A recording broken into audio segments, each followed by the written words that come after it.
Hello everyone, welcome to my channel. So in this video we will discuss about SAS dataset, SAS naming convention and SAS variable and observation. So let's start it friends. हम देखते हैं अभी। देखो भाई, सबसे पहले हम variables को डिस्कस करते हैं कि SAS में वेरिएबल्स क्या होते हैं। इट इज़ मोर इम्पोर्टेंट, इसीलिए हमें डिस्कस तो करना चाहिए मेरे भाई, ठीक है। अभी हम देख लेते हैं भाई SAS वेरिएबल्स क्या होते हैं, ठीक है। अब सैस में जो वेरिएबल्स है ना, यहाँ पे डेफिनेशन में क्या लिखा है, द कॉलम्स, ठीक है। डेफिनेशन नहीं पढ़ते, इनडायरेक्टली मैं आपको एक्सप्लेनेशन करवा देता हूँ, ठीक है। आप जो मेरे स्क्रीन पे एक एक्सेल शीट देख रहे हो, यहाँ पे जो कॉलम है ना ए बी सी डी, ये जो कॉलम है ना, सेम ये जो कॉलम के नेम है ए बी सी डी, ये जब सैस डेटा सेट में कन्वर्ट होंगे तो इन ए बी सी को ऐसा समझो कि इन ए बी सी को बोला जाएगा वेरिएबल, एंड जो 1 2 3 4 5 ये जो रोज है इनको सैस की टर्म में कहते हैं observation. Row is called observation and column name is called variable, ऐसा आपको समझना है, ठीक है। आपने वेरिएबल का कंसेप्ट पाइथन में भी पढ़ा होगा। फॉर एग्जांपल जो x इज इक्वल टू 5 लिखते हैं, ये थोड़ा अलग हो जाता है, मुझे ऐसा लगता है इसके कंपेयर में, बट मैं आपको एक एक्सप्लेनेशन के तौर पे समझाता हूँ। x इज इक्वल टू 5 लिखा तो x एज अ कंटेनर काम करता है एंड x में 5 स्टोर होता है, ठीक है, ऐसा, ठीक है, ऐसा समझो। इसको बोलेंगे वेरिएबल एंड ये इसका एक वैल्यू। इसी तरह से जो हमारा सैस है, सैस में क्या होता है, मैंने जब अभी आपको बताया जो एक्सेल शीट का एग्जांपल था कि जो एबीसी थे, इनको तुम समझ लो एबीसी, ठीक है। इसको समझो ए, इसको समझो बी, इसको समझो सी। मैं एक्सेल की कंपैरिजन आपको करके दिखा रहा हूं। इसको समझो शीट में 1, इसको समझो 2, इसको समझो 3, ऐसा आपको समझना है, ठीक है। In the term of SAS इनको बोला जाएगा, ये जो हेडर्स है, कॉलम नेम्स है, इनको हम बोलते हैं वेरिएबल। दैट मींस आप अभी कह सकते हो name marks, int marks, EXT, there is all variable, इन सबको हम वेरिएबल कह सकते हैं। एब्सोल्युटली हम इनको वेरिएबल कह सकते हैं। एंड जो रिकॉर्ड्स है, रो जो नेहा का पूरा रिकॉर्ड्स है, यहां से यहां तक उसके मार्क्स ईएक्सटी तक, ये पूरा 1 रिकॉर्ड हो गया, मतलब 1 ऑब्जर्वेशन। ईशा का ये जो पूरा यहां से यहां तक है, ये पूरा एक उसका ऑब्जर्वेशन हो गया। राज का यहां से यहां तक पूरा एक क्या हो गया, ऑब्जर्वेशन। आप कह सकते हो कि इस टेबल में, इसको हम अब टेबल नहीं बोलेंगे सैस की टर्म में, इसी को कहा जाता है, इसको बोला जाता है डेटा सेट। वो अगला पार्ट है, मैंने अभी आपको बता दिया, ठीक है। तो आगे वो भी हम इन ब्रीफ देखेंगे। तो यहाँ पे होते हैं, होंगे 3 ऑब्जर्वेशन, 3 ऑब्जर्वेशन होंगे इस टेबल में एंड 3 वेरिएबल। आशा करता हूं आपको वेरिएबल एंड ऑब्जर्वेशन समझ गए होंगे, ठीक है। तो डेफिनेशन में भी वही बताया है, ऑब्जर्वेशन रिप्रेजेंट द रिकॉर्ड्स और एंट्रीज इन योर डेटा। देखो ये जो रिकॉर्ड्स और एंट्रीज है इन योर डेटा, वही ऑब्जर्वेशन होते हैं। एंड इन द ये जो है variable, variable represent the category और हेडिंग। ये नेम्स, मार्क्स, ईएनटी, मार्क्स, ईएक्सटी, ये सारे हेडिंग ही तो भाई है। अप एंड डाउन में होते हैं, मतलब मतलब वर्टिकल होता है वेरिएबल्स। देखो ये जो नेम वेरिएबल है पूरा कॉलम, इसमें आप कह सकते हो 3 कॉलम है एंड 3 ऑब्जर्वेशन है, ऐसा आपको समझना है, ठीक है। तो पूरी क्लैरिटी देने की हमने यहाँ पे कोशिश की है, ठीक है। आई होप आपको सारा अंडरस्टैंड हो गया होगा, ठीक है। हम अभी आगे देख लेते हैं कि सैस डेटा सेट क्या होता है। इट इज मोर इम्पोर्टेंट, आपको समझना चाहिए, ठीक है। इसको पहले हम रेड बना लेते हैं भाई, ठीक है। ये देखो सैस डेटा सेट मीन्स क्या, जिसमें वेरिएबल होल्ड करता है एंड ऑब्जर्वेशन होल्ड करता है, उसको हम बोलते हैं सैस डेटा सेट। देखो डेफिनेशन भी आप देख सकते हो, और data set is the end file that hold the variable and observation together। combination of variable and observation को भी आप SAS data set ऐसी भी आप कह सकते हो, ठीक है। वेरिएबल्स एंड ऑब्जर्वेशन मिलके जो बनता है उसी को तो हम डेटा सेट कहते हैं। देखो यहाँ पे नेम, जेंडर, एज, वेट है, सारे वेरिएबल हो जाएंगे। रामा जी, सीता, इनका जो पूरा रिकॉर्ड है, राम जी का पूरा यहाँ तक, ये हो जाएगा ऑब्जर्वेशन। सीता जी का तो आप मुझे बता सकते हो 1 2 3 4 रिकॉर्ड है, मतलब यहाँ पे 4 ऑब्जर्वेशन है, इनको बोलेंगे पूरे ऑब्जर्वेशन, इनको बोलेंगे हम वेरिएबल। इतना आपको समझना है। इनको मिलके जो क्रिएट होता है उसको बोलते हैं डेटा सेट। सिंपल कोई भी एक टेबल होता है उसको सैस के टर्म में हम डेटा सेट कहते हैं, ऐसे आपको याद रखना है, ठीक है। सिंपल यहाँ पे आपको एक पॉइंट समझना है, ये जो डॉट सैस 7 बीटैट है ये एक सैस फाइल का एक्सटेंशन है मेरे भाई। फॉर एग्जांपल जैसे एक्सेल फाइल का होता है excel S X dot excel S X, इसका मतलब क्या है, जो एक्सेल वर्कबुक है इसका एक्सटेंशन होगा dot excel S X. Same उसी तरह से ये जो है डॉट सैस 7 बीटैट है सैस फाइल का एक्सटेंशन है। इतना ही आपको इसमें समझना है। अभी आप सोचोगे अभी आप सोचोगे कि यहाँ पे जो ब्लैंक से क्यों नजर आ रहा है, एंड ये जो पीरियड सिंबल है इसको डॉट नहीं सैस में पीरियड सिंबल है क्यों नजर आ रहा है, तो आपको इसके लिए जाना होगा अगली स्लाइड पे। ठीक है, तो पेशेंस रखिएगा, अगली स्लाइड पे इसका पूरा एक्सप्लेनेशन हमने दिया हुआ है। तो चलते हैं फ्रेंड्स नेक्स्ट स्लाइड पे। तो हम आ गए अभी नेक्स्ट स्लाइड पे, और इसमें पूरा एक्सप्लेनेशन दिया था जिसका था इंतजार, वो आ गया भाई। ठीक है, अब देखो आप बोलोगे कि वहां पे ब्लैंक क्यों थे एंड पीरियड सिंबल क्यों था, मतलब ये डॉट क्यों था, इसका पूरा एक्सप्लेनेशन यहाँ पे है। ठीक है, अब यहाँ पे क्या होता है, house has display missing value. अब जब कोई टेबल होती है सैस में या डेटा सेट क्रिएट होता है, फॉर एग्जाम्पल यहाँ पे है किसी का नेम, यहाँ पे है यहाँ पे मान लेते हैं सेक्स, एंड यहाँ पे मान लेते हैं हम किसी का एज है मेरे भाई, ऐसे आपको समझना है। ठीक है, नेम दिया राज, ओके, नीचे छूट गया ब्लैंक, यहाँ पे दिया एफ, ठीक है, यहाँ पे छूट गया ब्लैंक, यहाँ पे दिया पीरियड सिंबल, यहाँ पे छूट गया 25। इसका मतलब क्या है, एज कौन से टाइप का डेटा है, जो एज वेरिएबल में और न्यूमरिक टाइप का डेटा है, तो ये पीरियड सिंबल यहाँ पे क्यों है, जो न्यूमरिक टाइप जो कॉलम होता है या न्यूमरिक टाइप वेरिएबल होता है उसमें जो भी मिसिंग वैल्यू होती है उसको हम रिप्रेजेंट करते हैं पीरियड सिंबल से, न्यूमरिक टाइप वेरिएबल की। ठीक है, एंड जो कैरेक्टर टाइप कॉलम होता है या कैरेक्टर टाइप वेरिएबल होता है उसमें जो डेटा मिसिंग होता है, जैसे नेम एक कैरेक्टर टाइप का वेरिएबल है या कैरेक्टर टाइप का डेटा स्टोर होता है यहाँ पे, तो यहाँ पे एक पूरा ब्लैंक दिखना मतलब सैस आपको बताना चाह रहा है कि यहाँ से कैरेक्टर वैल्यू मिसिंग है। तो कैरेक्टर वैल्यू जब मिसिंग होगी तो उसको हम ब्लैंक से रिप्रेजेंट करते हैं, एंड न्यूमरिक वैल्यू जब मिसिंग होगी डेटा में से तो उसको हम पीरियड सिंबल से डिनोट करते हैं, मतलब सैस उसको पीरियड सिंबल से डिस्प्ले करता है। इतना आपको समझना है। ठीक है, तो चलते हैं भाई हम नेक्स्ट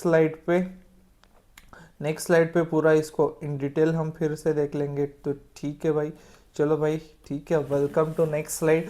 यहाँ पे हम ले लेते हैं पूरा ओवरव्यू, मतलब पूरा एक्सप्लेनेशन अच्छे से। ठीक है, तो यहाँ पे आपको समझना है, ये तो क्यों यहाँ पे आपको अगर मैंने पूछा कि यहाँ पे वेरिएबल कौन से, आप आसानी से बता सकते हो ना, नेम्स एक वेरिएबल है, एज एक वेरिएबल है, वेट एक वेरिएबल है, एंड सेक्स एक वेरिएबल है। मतलब कितने वेरिएबल है यहाँ पे, 1 2 3 4 वेरिएबल है, आप आसानी से बता सकते हो। एंड ऑब्जर्वेशन, राम जी का पूरा रिकॉर्ड एक ऑब्जर्वेशन, सीता जी का पूरा रिकॉर्ड एक ऑब्जर्वेशन। यहाँ पे ब्लैंक मतलब कैरेक्टर डेटा मिसिंग है। नेम कौन से टाइप का डेटा है मेरे भाई, कैरेक्टर, तो मिसिंग है ना, तो ब्लैंक दिखाया कि नहीं, हमने जो पीछे एक्सप्लेनेशन किया है गौर करो उस पर। बट ये रिकॉर्ड तो है ना, थर्ड रिकॉर्ड। ठीक है, ये किसका है हमें पता नहीं भाई, क्योंकि मिस ब्लैंक है मतलब क्या, मिसिंग है नेम्स। ठीक है, ये 4 हो गए, एंड देन हनुमान जी 5, मतलब 1 2 3 4 5।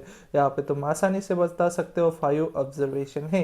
एंड इसमें एक मेन चीज यहाँ पे पीरियड सिंबल क्यों है, एज को देखो ना, एज कौन से टाइप का डेटा है, एज में सारा number type data, period symbol मतलब कोई तो नंबर यहाँ से मिसिंग है। आगे वैसे ही सेक्स में पूरा ब्लैंक सेल दिख रहा है, मतलब कैरेक्टर टाइप डेटा यहाँ पे मिसिंग है। और देखो ना सेक्स में कौन से टाइप का डेटा स्टोर है, कैरेक्टर टाइप का data. And variable and observation मिलके क्या क्या बनता है मेरे भाई, डेटा सेट, और इसी को कहते हैं डेटा सेट। सिंपल, मैंने कहा था कोई भी टेबल है उसको हम सैस की टर्म में डेटा सेट कह सकते हैं।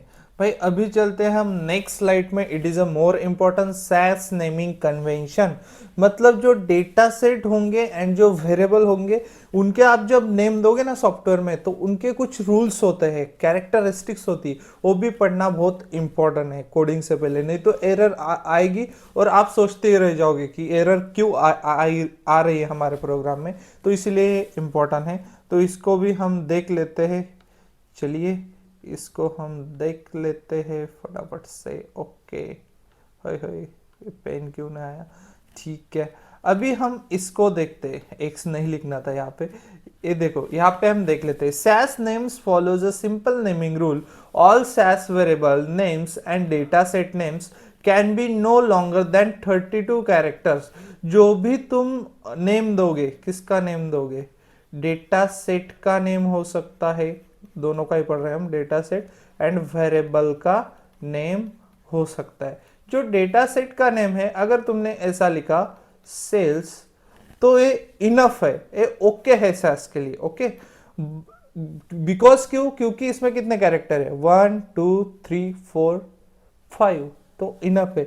बट आपने लिखते लिखते लिखते लिखते लिखते लिखते लिखते लिखते इसको इतना बड़ा कर दिया इस नेम को कि इसमें आपने डाल दिया 40 कैरेक्टर, मतलब इतना बड़ा लंबा नेम आपने सैस डेटा सेट का लिख दिया, तो ये माना नहीं जाएगा, मतलब ये ओके नहीं है, ये invalid SAS data set name है। इतना आपको समझना है।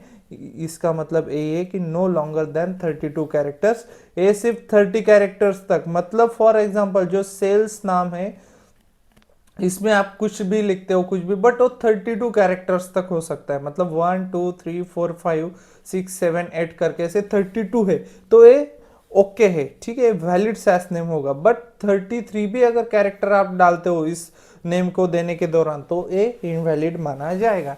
एंड वही वेरिएबल के साथ भी होगा। वेरिएबल एंड डेटा सेट का नेमिंग कन्वेंशन एक ही तरह का होता है। तो नेक्स्ट पढ़ लेते हैं, ठीक है। मस्ट बिगिन विद लेटर्स और अंडरस्कोर, इसका मतलब क्या है? जो सैस डेटा सेट या वेरिएबल, अब देखो डेटा सेट एंड वेरिएबल दोनों के नेमिंग कन्वेंशन सेम है, तो मैं जब जब बोलूंगा सैस नेम कन्वेंशन या कुछ, आपको समझ लेना है कि डेटा सेट और वेरिएबल दोनों के लिए बात हो रही, ठीक है। अब जो नेमिंग कन्वेंशन है अगला क्या है? वो स्टार्ट होगा या तो अंडरस्कोर से, मतलब ऐसा जो नेम है सेल्स वैलिड होगा, वो या तो स्टार्ट होगा capital letter A to Z और small letter A to Z, इन दोनों से स्टार्ट हो सकता है। मतलब ऐसा AXY वैलिड सैस नेम होगा। इसके बाद हम ऐसा लिखे ABC, ए भी वैलिड सैस नेम होगा। हम ऐसा लिखे ABC, ए भी वैलिड सैस नेम होगा। बट अगर आपने सैस नेम को 12 से स्टार्ट कर दिया, 12 ABC, ये इनवैलिड होगा, बिकॉज स्टार्टिंग नंबर से हो रही। स्टार्टिंग कभी नंबर से नहीं हो सकती, स्टार्टिंग सिर्फ अंडरस्कोर ABC स्मॉल हो या कैपिटल उनसे हो सकती है। एंड एक मेन बात, जो सैस के नेम होते हैं उनमें स्पेशल कैरेक्टर कंटेंट नहीं कर सकते हम, फॉर एग्जांपल, एंड स्पेस भी कंटेंट नहीं कर सकते। फॉर एग्जांपल आपने लिखा ऐसा डिलाइट, मैं लिखता हूँ डिलाइट, एंड यहाँ पे दे दिया स्पेशल कैरेक्टर, एंड यहाँ पे दे दिया डेटा, तो इसको हम वैलिड सैस नेम नहीं मान सकते, क्योंकि इसमें क्या आ गया? Special character. Special character SAS data set name में नहीं हो सकते या वेरिएबल नेम में नहीं हो सकते, इतना आपको समझना है। एंड ऐसा भी नहीं चलेगा राज लिख दिया, उसके बाद यहाँ पे अरे, ये नेम भी वैलिड नहीं, क्योंकि इसके भी स्पेस कंटेंट हो रहा है, इतना आपको समझना चाहिए। एंड ये केस सेंसिटिव नहीं होते। फॉर एग्जांपल इसका मतलब क्या है? आपने ऐसा लिख दिया डेटा सेल्स, ओके, ये सेल्स से समझो, ठीक है, ऐसा लिख दिया, कोई स्मॉल कोई कैपिटल, और आपने पूरा एक स्मॉल लेटर में लिखा, ठीक है, सेल्स डेटा, ठीक है। तो इसको और इसमें कोई भी फर्क नहीं करता, जो पूरा स्मॉल लेटर है, मतलब अप केस हो, प्रॉप केस हो, लोअर केस हो, जो सारे केस है, तुम कौन सी भी केस में लिखो, सेंसिटिविटी का इसमें कोई भी प्रॉब्लम नहीं हो सकता, वो कर सकते, लेकिन जो नियम दिए गए हैं वो आपको फॉलो करना जरूरी है, इतना आपको समझना है। यहाँ पे कुछ valid and invalid SAS name data set and variable के हम अगली स्लाइड पे देख लेते हैं। तो चलिए फ्रेंड्स, हम देख लेते हैं। सबसे पहले जो है वो वैलिड नेम से देखो, ये जो पार्ट से ये किससे स्टार्ट हो रहा है? ये स्टार्ट हो रहा है मतलब अल्फाबेट से स्टार्ट हो रहा है, तो ठीक है। ये जो है सेकंड लास्ट नेम, इसमें देखो मैंने बोला था कि अप केस प्रॉप केस का कोई भी प्रॉब्लम नहीं, यहाँ पे एल कैपिटल आ गया, फिर एन, इसका भी कोई प्रॉब्लम नहीं, सारे नेमिंग कन्वेंशन को फॉलो कर रहा है। फर्स्ट नेम कर रहा है, बीच में अंडरस्कोर है। अगर फर्स्ट नेम ऐसा होता, फॉर एग्जाम्पल फर्स्ट, और इसके बीच हाइपन होता एंड नेम होता, तो ये इनवैलिड होता, क्योंकि इसके बीच में हम अंडरस्कोर कर सकते हैं। अंडरस्कोर के अलावा कोई भी जो स्पेशल कैरेक्टर है, जैसे हाइपन है, परसेंटेज है, डॉलर साइन है, हैज है, इनको हम नहीं ले सकते। एंड इसमें ब्लैंक भी मतलब स्पेस भी हम कैरी नहीं कर सकते, इतना आपको समझना है, ठीक है वैलिड है, लेकिन ये 5 इस नेम के आगे होता, मतलब नेम की स्टार्टिंग अगर 5 से होती तो इनवैलिड है। 5 पीछे आएगा तो चलेगा, नंबर्स बैक मतलब जो भी नेम है सैस का उसके पीछे नंबर आएगा तो चलेगा, लेकिन आगे नहीं आना चाहिए। और आगे ए भी वैलिड है, ए भी वैलिड है, ए भी वैलिड है, क्योंकि इसके बीच में नंबर हो, नंबर सिर्फ आगे नहीं आना चाहिए। ये लास्ट वाला तो वैलिड है, डिलाइट डेटा, क्योंकि अंडरस्कोर से स्टार्ट हो रहा है। जरा देख लेते हैं भाई इनवैलिड सैस नेम कौन से, ठीक है। अब देख लेते हैं इनवैलिड सैस नेम। ये देखो ये पहला इनवैलिड है बिकॉज 8 से स्टार्ट हो रहा है। 8 क्या है, नंबर है, नंबर से सैस नेम स्टार्ट नहीं होता, डेटा सेट हो या वेरिएबल का नेम हो। सेकंड क्या है, इसमें क्या प्रॉब्लम है भाई, ब्लैंक्स कंटेंट कर रहा है इसीलिए इनवैलिड है। मंथ इसके बीच हाइपन आ गया तो इनवैलिड है। यहाँ पे इस कैरेक्टर को ले रहा है परसेंटेज वाले तो इनवैलिड है। आप बोलोगे ए क्यों इनवैलिड है, बिकॉज भैया इसमें 32 से ज़्यादा कैरेक्टर है, इतना बड़ा नेम है, ठीक है। 32 से ज़्यादा ही कैरेक्टर हो सकते हैं, आप गिन लेना, ठीक है। तो इसीलिए ए भी इनवैलिड है। उसके बाद 12 आगे आ गया, अगर सेल्स 12 ऐसा होता तो वैलिड है, बट 12 अगर आगे आ गया तो इनवैलिड है। इसमें हैज आया तो इनवैलिड है। सो फ्रेंड्स, आज की इस सीरीज में हमने कंप्लीट किया है वैलिड इनवैलिड सैस नेम का था, मतलब SAS naming convention, data set, variable and observation. इसी तरह से अगले और सीरीज में हम केस सेंसिटिविटी क्या होती है एंड लाइब्रेरीज क्या होती है सैस में, उसका वीडियो करेंगे। और उसके बाद हम कोडिंग को स्टार्ट करेंगे। बहुत ही अमेजिंग सीरीज होने वाली है, प्लीज कंटिन्यू करिएगा एंड चैनल को सब्सक्राइब करो, बेल आइकन को प्रेस करो एंड वीडियो को लाइक करो। Thanks for watching.